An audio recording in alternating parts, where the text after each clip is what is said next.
우리를 깨끗게 하십니다. 예수님의 보혈 때문에 우리의 눈이 밝아져서 아버지를 바라봅니다. 우리의 바라봄이 우리의 결론이 되게 하여 주시옵소서. 예수님 이름으로 기도드리옵나이다. 아멘. 오늘 말씀은 이사야서입니다. 이사야서 4장 2절로 6절입니다.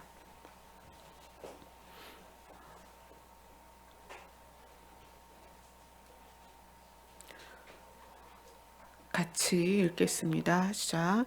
그날에 여호와의 싹이 아름답고 영화로울 것이요 그 땅의 소사는 이스라엘의 피난한 자를 위하여 영화롭고 아름다울 것이며 시온에 남아있는 자, 예루살렘에 머물러 있는 자, 곧 예루살렘 안에 생존한 자 중 기록된 모든 사람은 거룩하다 칭함을 얻으리니 이는 주께서 심판하는 영과 소멸하는 영으로 시온의 딸들의 더러움을 씻기시며 예루살렘의 피를 그 중에서 청결하게 하실 때가 됨이라.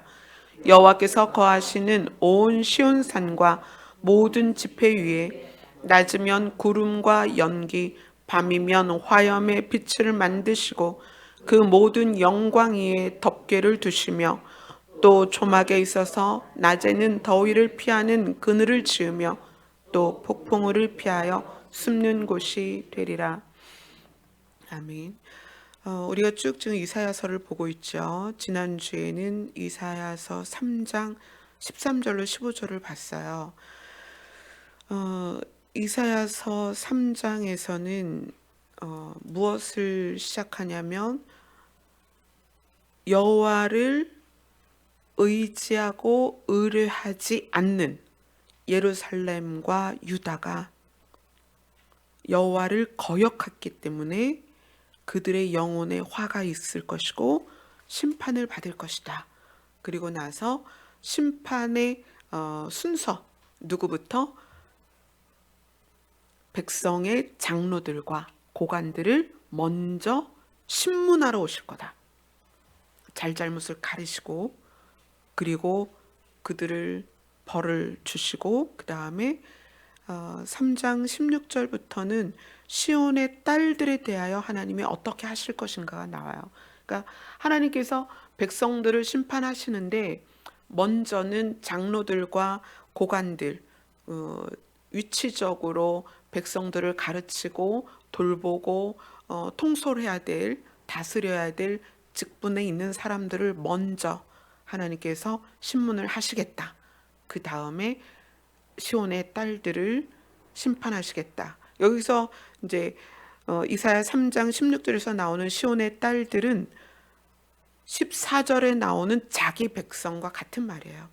하나님께서 사랑하시는 자기 백성들에 대하여 어떻게 심판하실 것인지를 쭉 이제 3장에서 이야기를 하고 있죠. 이스라엘 백성에 대해서 심판하시는 내용과 그 결과를 보면 3장 16절부터 한번 읽어볼게요. 3장 16절부터 26절까지입니다. 시작. 여호와께서 또 말씀하시되 시온의 딸들이 교만하여 느린 목, 정을 통하는 눈으로 다니며 아기작거려 걸으며 발로는 쟁쟁한 소리를 낸다 하시도다. 그러므로 주께서 시온의 딸들의 정수리에 딱지가 생기게 하며 여호와께서 그들의 하체가 드러나게 하시리라. 주께서 그날에 그들이 장식한 발목 고리와 머리의 망사와 반달 장식과 귀고리와 팔목 고리와 얼굴 가리개와 화관과 발목 사슬과 띠와 향합과 호신부와 반지와 코고리와 예복과 겉옷과 목도리와 손주머니와 손거울과 세마포 옷과 머리 수건과 너울을 제하시리니 그때 썩은 냄새가 향기를 대신하고 노끈이 띠를 대신하고 대머리가 숱한 머리털을 대신하고 굵은 베옷이 화려한 옷을 대신하고 수치스러운 흔적이 아름다움을 대신할 것이며 너희의 장정은 칼에 너희의 용사는 전란에 망할 것이며 그 성문은 슬퍼하며 곡할 것이요 시온은 향폐하여 땅에 앉으리라. 하나님께서 자기 백성을 어떻게 심판하실 것인지를 쭉 말씀하시는데 그 시온의 딸들, 하나님의 백성이라고 말하는 시온의 딸들의 삶의 구체적인 모습들이 나와요. 그들이 어떻게 하느냐? 교만하다, 느린 목. 이때 당시에 이제 이집트의 그림들을 보면, 벽화를 보면 여자들이 목이 엄청 길어요. 그 목에다가 목걸이를 아주 많이 했거든요. 그때 당시에는 목이 긴 것이 여자들의 아름다움의 척도였어요. 그러니까 시대마다 아름답다라는 기준이 다 달랐는데 이때는 느린 목 이야기가, 그때는 아름다움이 목이 길어야 아름다웠다. 그래서 그것을 추구했다는 거예요. 정을 통하는 눈, 아기작거리며 걷는데 발에 쟁쟁한 소리를 낸다. 이것은 발에 장식을 많이 걸었다는 얘기야. 발고리들을. 그러니까 손목에 팔찌를 하듯이 발에 장신구를 많이 했다. 근데 이것이 그냥 뭐 예쁜 걸 추구해서라기보다는 우상을 섬기는 사람들의 복장이 그랬어요. 그래서 그걸 시온의 딸들이, 그러니까 하나님의 백성, 여기에서는 자기 백성 이렇게 말씀하시는데 자기 백성이 우상을 섬기는 자들과 동일한 복장을 하고 다녔다. 그리고 그들이 얼마나 외모에 신경을 썼는지 발목 고리, 머리 망사, 반달 장식, 귀고리, 팔목 고리, 얼굴 가리개, 화관, 발목 사슬, 띠, 향압, 호신부, 반지, 코고리, 예복, 겉옷, 목도리, 손주머니, 손거울, 세마포, 머리수건, 너울. 다 뭐냐면 자기의 외모를 가꾸기 위한 물건들이었어요. 그러니까 하나님이 자기 백성이라고 말하는 그 시온의 딸들, 하나님의 백성의 초점이 육을 즐겁게 하는 거에 치우쳐 있었다. 그런 말이죠. 그래서 그것을 3절에서 그렇게 말하는 거예요. 예루살렘과 유다가 여호와께 의뢰하고 의지하지 않았다. 그리고 어떻게 했다? 여호와를 거역했다. 하나님을 떠나게 되니까 육을 위하여 살았다는 거예요. 여러분은 지금 현재 모두 여기 앉아 계신 모든 분들이, 또 이 방송을 듣고 있는 모든 분들이 영과 육이 공동체를 이루어서 지금 앉아 계신 거예요. 여러분은 영으로도 앉아 있고 육으로도 앉아 있습니다.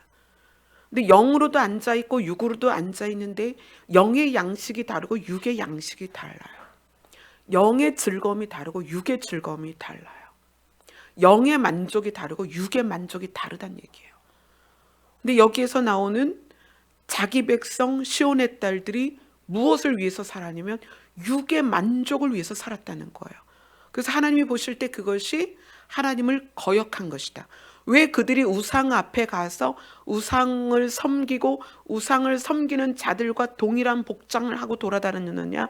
우상은 육을 위하여 무엇인가 복을 줄 거라는 믿음이 있었기 때문에 그래요.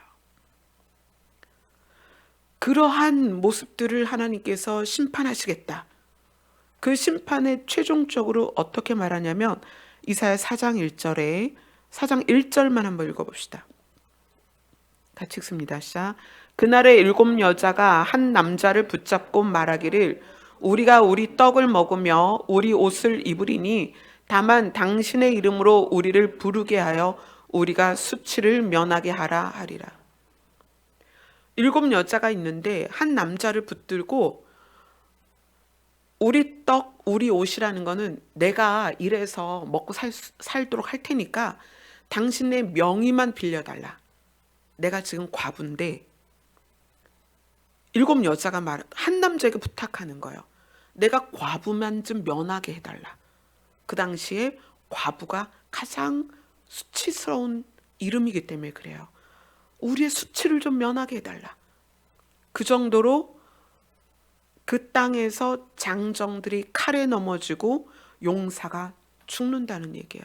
얼마나 가혹한 심판이 있었을까요? 사실 요거는 여기에서 말하는 이제 이사야가 유다와 예루살렘을 향하여 심판을 말했던 것은 이 글이 쓰여진 이후에 한 150년 후에 실제로 전쟁을 통해서 예루살렘과 유다가 망합니다. 근데 예루살렘과 유다가 망하는 그 사건이 이때만이 아니라 반복되죠.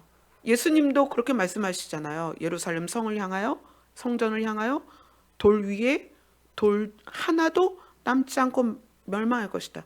그리고 바로 그런 일이 반복이 됐죠. 반복은 우리에게 무엇을 준다? 교훈을 준다.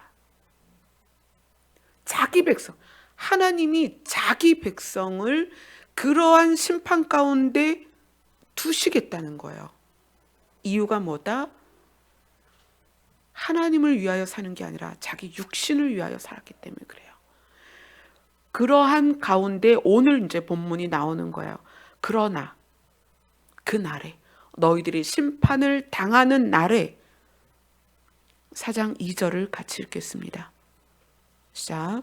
그날에 여호와의 싹이 아름답고 영화로울 것이요 그 땅의 소사는 이스라엘의 피난한 자를 위하여 영화롭고 아름다울 것이며.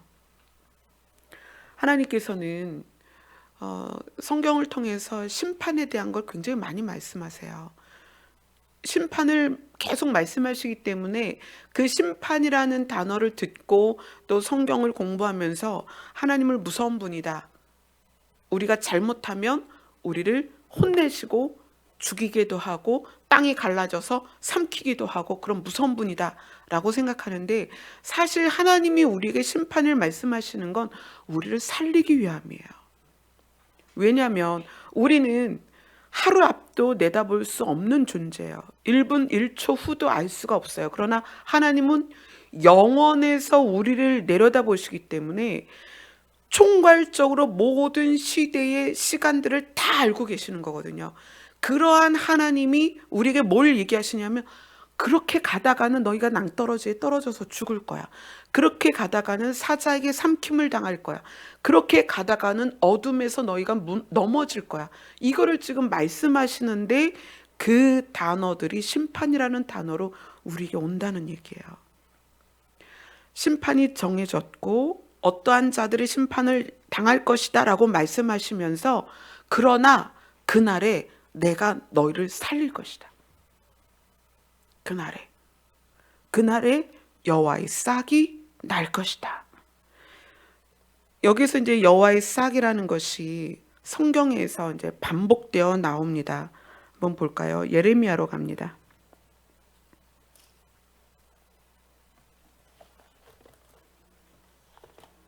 예레미야 23장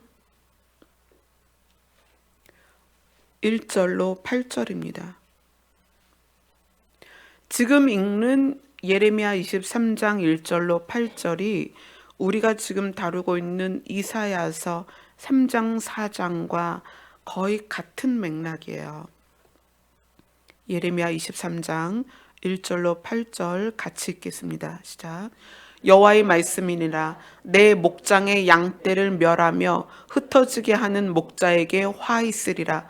그러므로 이스라엘의 하나님 여호와께서 내 백성을 기르는 목자에게 이와 같이 말씀하시니라. 너희가 내 양떼를 흩으며 내 것을 몰아내고 돌보지 아니하였도다. 보라, 내가 너희의 악행 때문에 너희에게 보응하리라.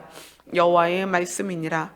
내가 내 양떼의 남은 것을 그 몰려갔던 모든 지방에서 모아 다시 그 우리로 돌아오게 하리니 그들의 생육이 번성할 것이며 내가 그들을 기르는 목자들을 그들 위에 세우르니 그들이 다시는 두려워하거나 놀라거나 잃어버리지 아니하리라. 여호와의 말씀이니라. 여호와의 말씀이니라. 보라, 때가 이르리니 내가 다윗에게서 한 의로운 가지를 일으킬 것이라. 그가 왕이 되어 지혜롭게 다스리며 세상에서 정의와 공의를 행할 것이며 그의 날에 유다는 구원을 받겠고 이스라엘은 평안히 살 것이며 그의 이름은 여호와 우리의 공이라 일컬음을 받으리라. 그러므로 여호와의 말씀이니라. 보라, 날이 이르르니 그들이 다시는 이스라엘 자손을 애굽 땅에서 인도하여 내신 여호와의 사심으로 맹세하지 아니하고 이스라엘 집 자손을 북쪽 땅 그 모든 쫓겨났던 나라에서 인도하여 내신 여호와의 사심으로 맹세할 것이며 그들이 자기 땅에서 살리라 하시니라. 이사야 오늘 읽은 4장 2절로 6절은 하나님을 거역한 유다와 예루살렘을 내가 심판하겠다. 누구부터? 장로와 고관들부터 하나님께서 심문하고 내 백성을 심판하겠다. 그러나 여호와에게서 싹이 날 것이다. 그 싹에 대하여 쭉 이야기를 이끌어 가는데 오늘 이 예레미야도 동일한 이야기를 하는 거예요. 내 목장의 양떼를 흩어지게 하고 멸하는 목자는 화가 있을 것이다. 잘못된 지도자를 말하는 거예요. 그 양떼를 돌보지 않는 그 악행하는 너희들을 내가 보응하겠다. 그렇게 말씀하시고 그 다음에 뭐라고 말씀하시냐면 때가 이르면 내가 다윗에게서 한 의로운 가지를 일으킬 것이다. 그리고 그가 다스릴 것이다. 하나님은 심판의 초점이 아니라 살리는 거에 초점이 있습니다. 그래서 우리가 성경을 대할 때 하나님이 우리를 얼마나 살리고 싶어 하시는지를 이 성경 안에서 발견하셔야 돼요. 그것이 진심이에요. 하나님의 진심은 심판이 아니라 우리를 살리는 것이다. 그래서 이사야에게도 심판을 이야기하시다가 여호와에게서 싹이 하나 날 것이다 라고 하면서 그 싹을 통한 구원을 말씀하시고 예레미야에게도 심판을 이야기하다가 내가 다윗에게서 의로운 가지를 일으킬 것이다. 근데 그가 무엇을 할 것이냐? 왕이 되어 지혜롭게 다스리고 세상에서 정의와 공의를 행할 것이다. 그럼 여러분 이제 여호와의 싹이 날 것이다 라는 것과 다윗에게서 한 의로운 가지가 일어날 것이다 라는 것이 이어지면서 이게 누구라고 상상이 돼요? 예수 그리스도죠. 예수 그리스도죠. 그래서 그가 왕이 될 것이다. 그가 다스릴 것이다. 세상의 정의와 공의를 행할 것이다. 그래서 그때 유다가 구원을 받겠고 이스라엘은 평안히 살게 될 것이다. 여기서만 이야기를 한 게 아니에요. 스가랴서로 갑니다.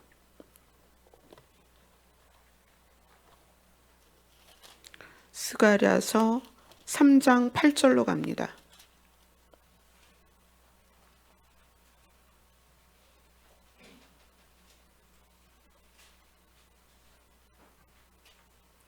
같이 읽습니다. 시작.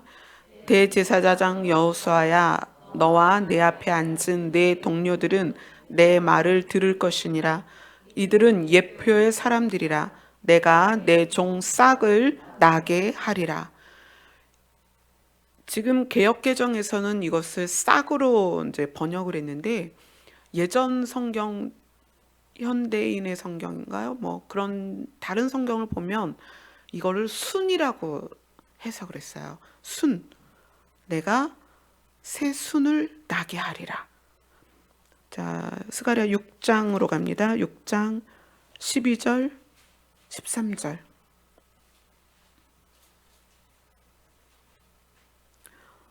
12절, 13절 같이 읽습니다. 시작.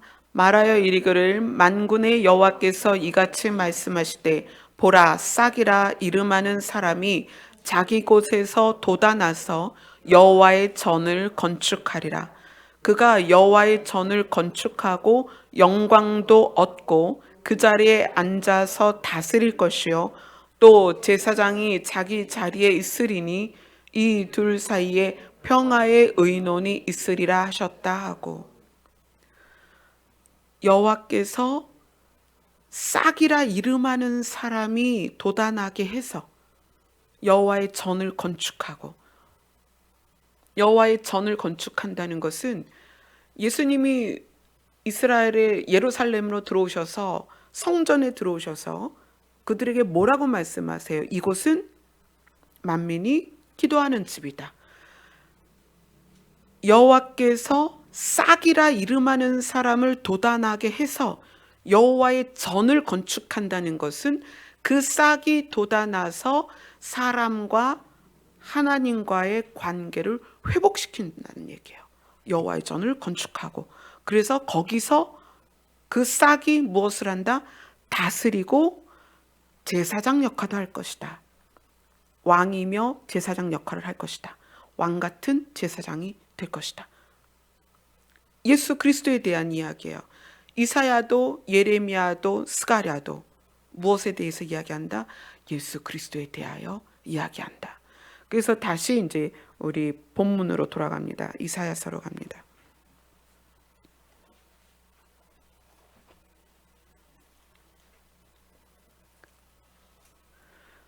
여호와의 싹이 누가? 예수 그리스도가 어떻게 할 것이다? 시온에 남아있는 자, 예루살렘에 머물러 있는 자, 예루살렘 안에 생존한 자 중 기록된 사람. 이 기록된 사람이 뭘까요? 어디에 기록이 되어 있어야 될까요? 생명책에 기록된 사람들 말하는 거예요.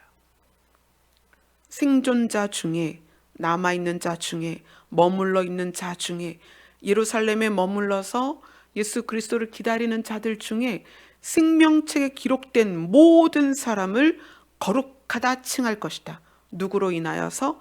싹으로 인하여서, 여호와의 싹으로 인하여서. 그래서 그는 주께서 심판하는 영과 소멸하는 영으로서 어떻게? 더러움을 씻기시며, 심판하는 영과 소멸하는 영이 그 사람을 소멸시키는 것이 아니라 그 사람 안에 있는 더러움을 소멸시키는 거예요. 그 사람의 죄를 깨끗게 하시는 거예요. 그래서 그를 어떻게?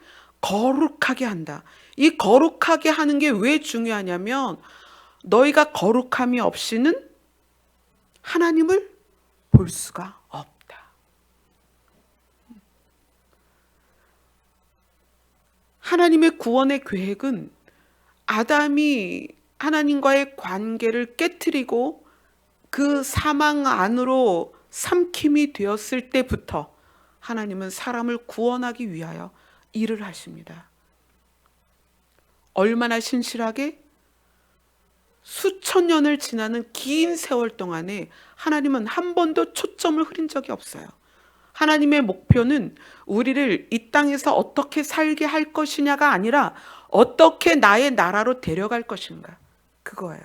자, 하나님께서 심판하는 영과 소멸하는 영으로 시온의 딸들의 더러움을 씻기시고 정결케 하실 때가 되는데, 그 날에 우리가 무엇에 집중을 해야 되냐면 내가 지금 현재 내 가치가 어디에 집중되어 있는지를 봐야 돼요.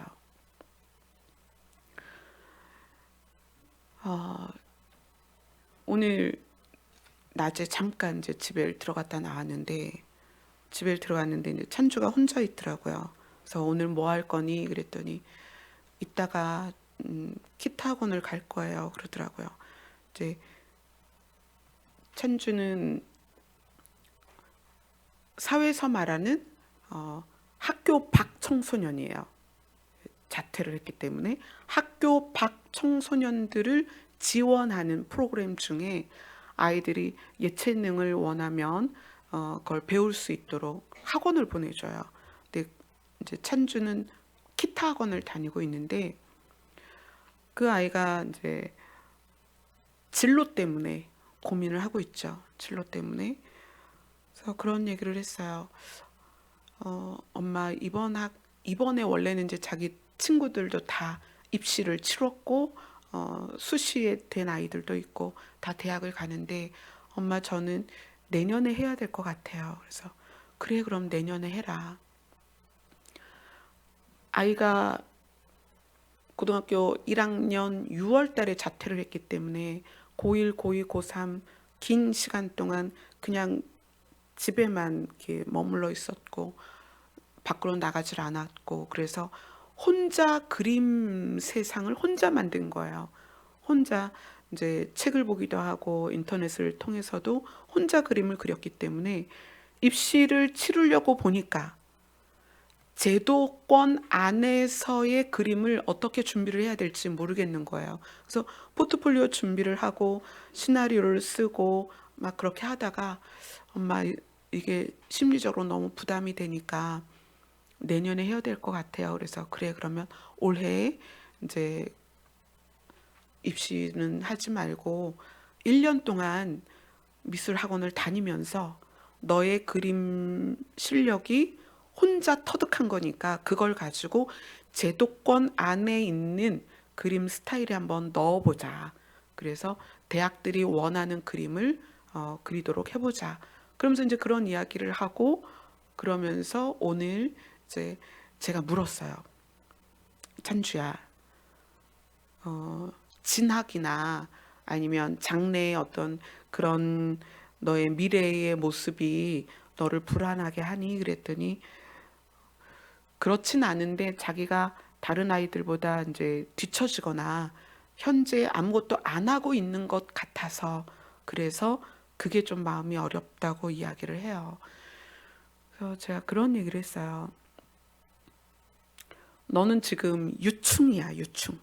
네, 이 유충의 모습이 징그럽다고 사람들이 발로 다 밟아 죽이면 나비나 장수풍뎅이나 매미나 이 세상에는 없어. 유충이 징그러워도 유충 기간을 충분히 지나야 성체가 되는 거야. 엄마는 너가 아직 유충이라고 생각해. 그래서 나는 너의 기간이 너 왜 아무것도 안 하니? 이렇게 할 수 있는 기간이 아니라고 생각해. 네가 이 기간을 잘 지나면 그 유충의 껍데기를 벗고 성충이 될 거야. 그러면서 그런 얘기를 했어요. 우리가 가야 할 곳은 우리의 목표는 하나님의 나라야. 이 땅이 아니야. 엄마는 네가 그냥 살아있는 것으로 가장 큰 가치라고 생각해. 찬미하고도 그런 이야기를 하고 천주하고도 그런 이야기를 합니다.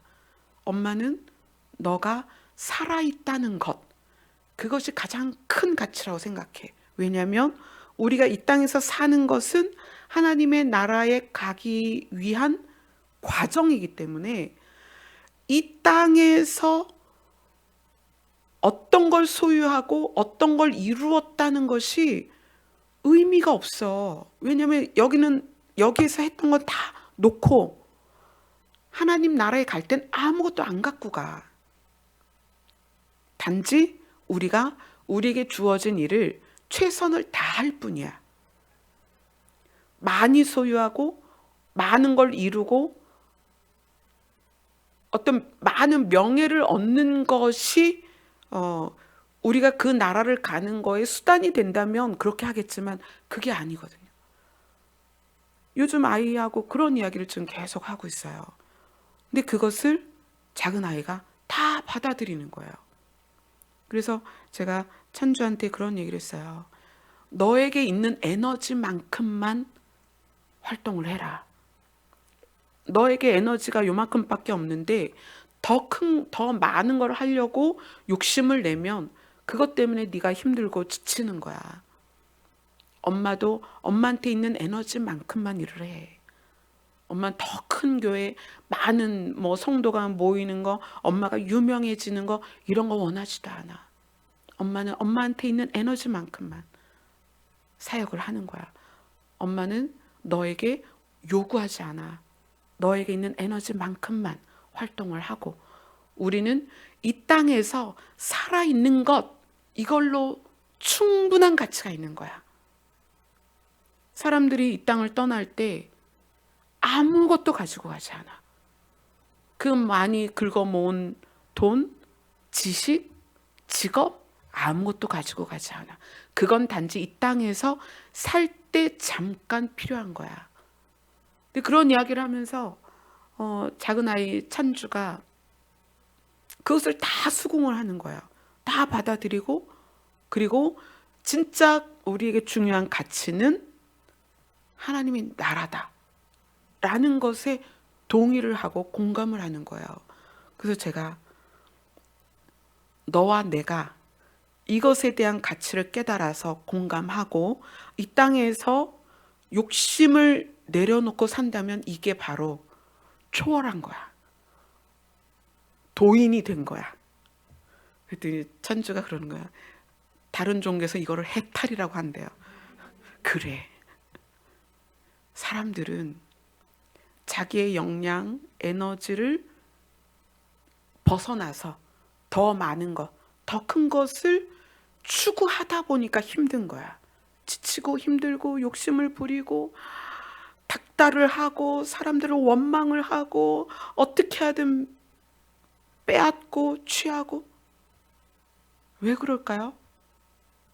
최종적으로 우리가 무엇을 목표로 하고 무엇을 가치를 중요하게 생각하느냐에 따라서 삶이 다르다는 거예요. 오늘 이사야서에서 하나님이 자기 백성, 그러니까 시온의 딸들의 모습을 쫙 보여주잖아요. 그들의 모습이 어때요? 느린 목, 정을 통하는 눈, 발로는 쟁쟁거리는 소리를 내고 장식한 발목 고리, 머리 망사, 반달 장식, 귀고리, 팔목 고리, 얼굴 가리개, 화관, 발목 사슬, 띠, 향압, 호신부, 반지, 코고리, 예복, 겉옷, 목도리, 손주머니. 이게 다 뭐예요? 이 땅에 목표를 두고 가치를 두었다는 그 증거들이에요. 여러분, 인생이 왜 힘든 줄 알아요? 붙잡고 있어서 힘든 거예요. 붙잡고 있어서. 내 힘이 이 붙잡는 거에 다 들어가는 거야. 근데 뭘 붙잡아요? 돈을 붙잡으려고 하고, 명예를 붙잡으려고 하고. 왜 붙잡죠? 내가 소유한 것보다 더 가지려고. 그래서 힘든 거예요. 왜 시기와 질투가 나죠? 나에게 주어진 것보다 상대가 더 갖고 있는 것 같거든요. 그래서 시기 질투하는 거예요. 왜 원망하죠? 내가 가지고 있는 것을 빼앗긴 것 같거든요. 저 사람 때문에 내가 불행한 것 같거든요. 그러니까 원망을 하는 거예요. 왜 그럴까요? 우리가 가치를 땅에 두었기 때문에 그래요. 우리는 영과 육을 소유했는데 이 육에 속한 것을 추구하면 추구할수록 굉장히 힘들어요. 붙잡아야 되고 그 붙잡은 걸 버텨야 되고 놓지 않아야 되고,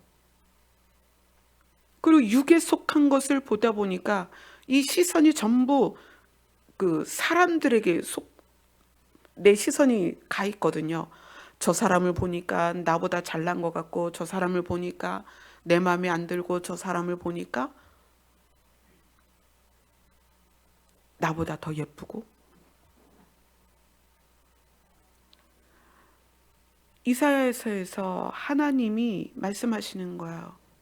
내 백성이. 그럼 누구예요? 신의 백성이라는 거예요. 신의 소유된 백성이 육의 것을 추구하고 있다는 거예요.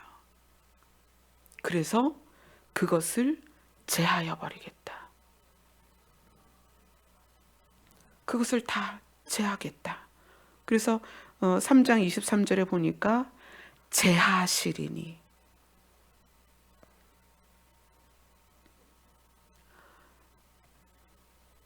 신앙생활 하면서 교회가 가치를 하나님께 두지 않기 때문에 사람을 자꾸 보잖아요. 사람을 보니까 사람이 자리가 비면 목회자도 이제 화가 나는 거예요. 그럼 이제 구역장, 뭐 부역자들 다 불러서 왜 자리가 비었냐, 데리고 와라, 채워라. 헌금이 적어지면 왜 헌금이 안 나오냐, 헌금을 내게 해라. 교회 건물을 다른 교회 가서 건물 건축한 거 보고 오면 화가 나는 거야. 우리 교회는 왜 요거밖에 안 되냐, 건축해야 되는데.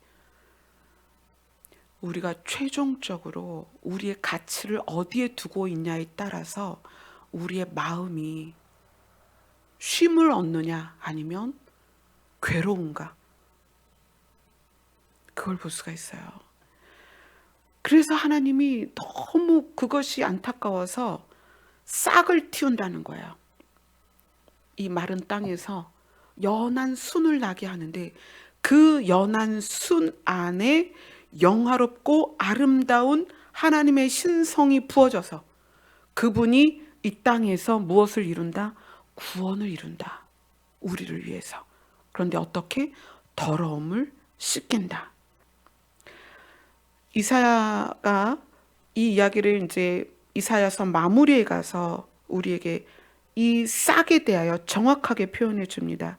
이사야서 53장입니다.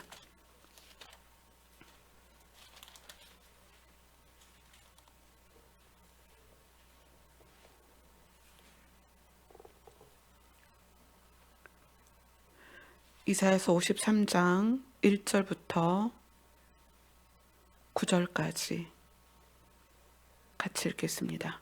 시작. 우리가 전한 것을 누가 믿었느냐? 여호와의 팔이 누구에게 나타났느냐?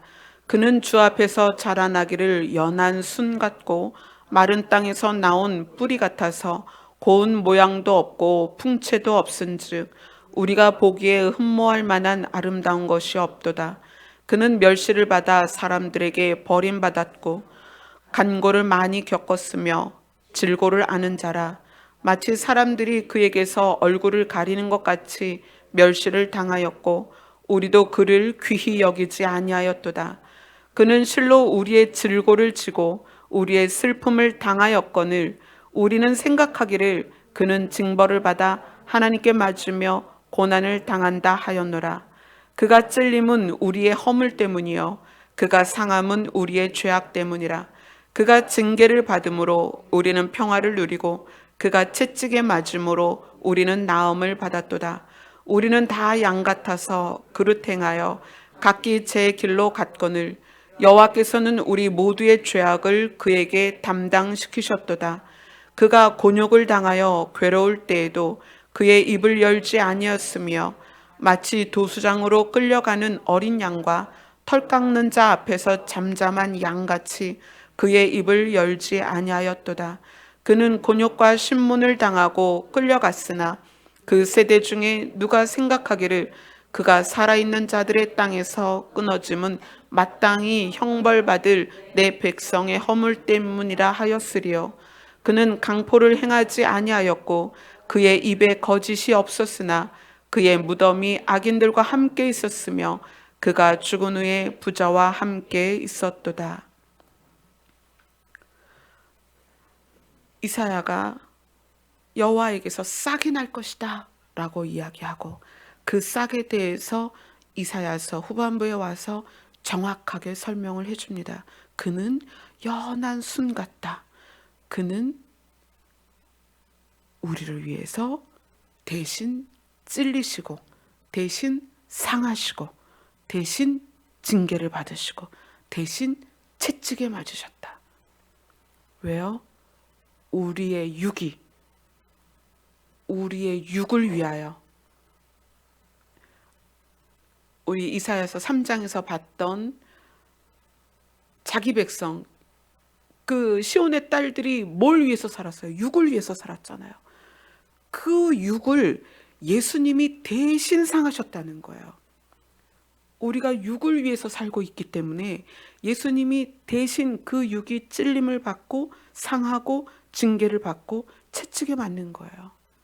그리고 예수님이 자기의 육을 죽여서 무엇이 가득한? 죄가 가득한 그 육을 죽여서 우리를 살리셨습니다.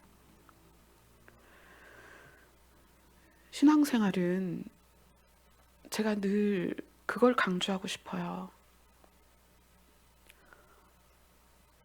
어, 어제 만나 뵈었던 이제 집사님이 계신데, 그분도 이제 기도를 더 몇 시간을 하고 싶고 말씀을 보고 싶고 막 그런 마음을 이야기를 하시더라고요.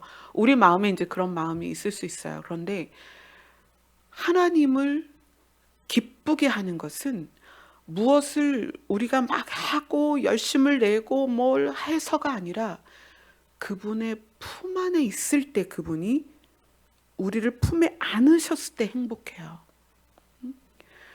저는 이 신앙생활에 대해서 육으로 이렇게 가동되는 신앙생활이 아니라 하나님 안에 이렇게 들어가는 신앙생활을 좀 했으면 좋겠어요. 그래서 의도적으로 우리 교회가 그런 육으로 가동되는 어떤 그런 거를 자꾸 배제하는 거예요. 하나님이 원하시는 거는 우리를 살리는 거예요. 근데 우리가 사는 방법은 육이 발달하는 게 아니라는 거예요.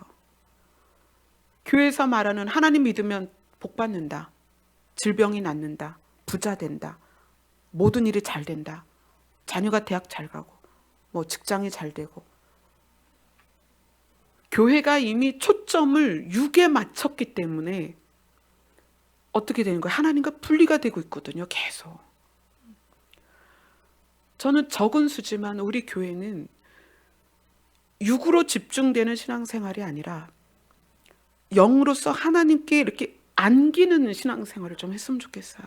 그분 품을 좀 느끼고 그분 안에 안겨서 그분이 우리를 안고 느끼는 만족, 또 우리가 그분께 안겨 있을 때 느끼는 만족, 이거를 좀 여러분이 느끼셨으면 좋겠어요. 이거는 육으로는 느낄 수가 없어요. 어떻게? 내가 그분께 초점을 맞추고 그분 앞에 있어야만 가능한 거예요. 그래서 우리 교회가 많은 사람이 공감할 수 있는 교회는 아니에요, 사실. 그렇죠? 왜냐하면 대부분의 교회들은 육으로 느끼는 자극을 많이 주거든요. 뭐 교육을 통한 지식적인 자극을 주고 활동을 통한 감정적이고 열정적인 그런 자극들을 주거든요. 그래서 그 자극을 많이 받으면 굉장히 내가 업되고 뭔가 살아있는 것 같고 그렇단 말이에요. 근데 육으로 느끼는 그것은 한계가 있어요. 반드시 한계가 있습니다.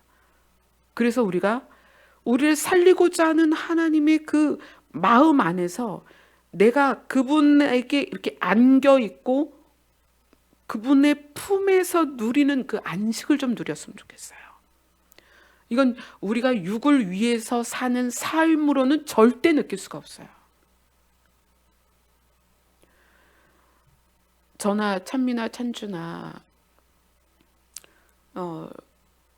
세상에서의 기준으로 보면 정말 열악하죠. 찬미는 이제 27살이 되는데 사회활동을 할 수가 없어요. 가끔씩 컴퓨터로 뭘 하다 보면 또 이제 정신적으로 힘들어지고, 그러니까 집중할 수 없는 상태가 오기 때문에 어떤 거에 집중하는 게 힘들어요. 작은 아이는 작은 아이대로 아직까지 그 일반적인 사람들이 갖고 있는 에너지까지 자기를 끌어올리지 못한 상태죠. 그런 아이들과 제가 세 사람이 집에서 얼마나 평안하고 행복한지 몰라요.